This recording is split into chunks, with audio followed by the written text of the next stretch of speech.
সরকারি চাকুরিতে প্রচলিত কোটা ব্যবস্থার সংস্কারের দাবিতে শিক্ষার্থীদের আন্দোলন যেন দাবানলের মতো সারা দেশে ছড়িয়ে পড়ে। এরপরই পুলিশ এবং শিক্ষার্থীদের মধ্যে সংঘর্ষ, সহিংসতা, অসংখ্য শিক্ষার্থী প্রাণ হারিয়েছে, সেই সাথে ধ্বংস হয়েছে রাষ্ট্রীয় সম্পদ। এরপর থেকেই সরকার কারফিউ জারি করে এবং এখন পর্যন্ত সেই কারফিউ থেমে থেমে চলছে। কখনো কারফিউ তুলে দেওয়া হচ্ছে, আবার কখনো কারফিউ বলবৎ করা হচ্ছে। এর মধ্যে কোটা সংস্কার আন্দোলনে যারা নেতৃত্ব দিয়েছিলেন বা কোটা সংস্কার আন্দোলনে যে সমন্বয়করা ছিলেন, সেই সমন্বয়কদের বেশ কয়েকজন সমন্বয়ককে ডিবি কার্যালয়ে হেফাজতে নেওয়া হয়েছে, এমনটাই ডিবি কার্যালয় থেকে বলা হয়েছে। তবে সমন্বয়কের পরিবারগুলো বলছিলেন যে তাদের যে পরিবারের সন্তানরা বা যারা এই আন্দোলনের সমন্বয়কারী ছিলেন তাদেরকে আটক করা হয়েছে বা তাদের নিরাপত্তার জন্য পরিবারের কাছে না নিয়ে ডিবি কার্যালয়ে নেওয়া হয়েছে। এরপরেই আমরা দেখেছি যে ডিবি কার্যালয়ে ৬ জন সমন্বয়ক তারা একটি যৌথ বিবৃতি দিয়েছে, একটি লিখিত দিয়েছে এবং সেখানে তারা বলেছে যে চলমান যে কোটা সংস্কার আন্দোলন, সেই আন্দোলনটি তারা প্রত্যাহার করে নিয়েছেন এবং তারা আর আন্দোলন করছেন না, যেহেতু তাদের সকল দাবি মেনে নেওয়া হয়েছে।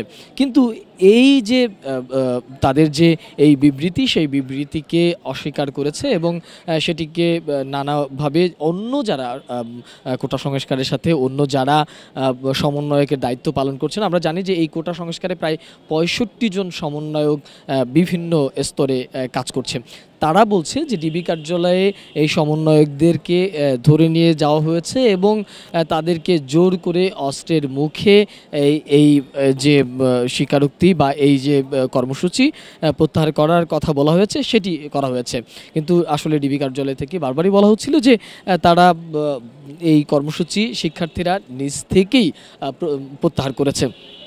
এরপরেই কিন্তু আমরা দেখেছি যে অন্য যারা সমন্বয়ক রয়েছেন তারা আবারও একটি কর্মসূচি ঘোষণা করেছেন এবং সেই কর্মসূচিতে বেশ কিছু দাবি শিক্ষার্থীরা তুলে ধরেছেন এবং সেখানে বলা হয়েছে যারা ডিবি কার্যালয়ে আটক রয়েছেন তাদের মুক্তি দিতে হবে এবং বিভিন্নভাবে বিভিন্ন জায়গায় যেসব শিক্ষার্থীরা আটক হয়েছেন তাদের মুক্তি নিশ্চিত করতে হবে। যারা এই আন্দোলনে যাদের প্রাণ গিয়েছে তাদের ক্ষতিপূরণের সরকার ব্যবস্থা করবেন, এমনটাই আসলে শিক্ষার্থীরা এরকম নানা দাবিতে কিন্তু শিক্ষার্থীরা আবারও রাজপথে নামার ঘোষণা দিয়েছেন।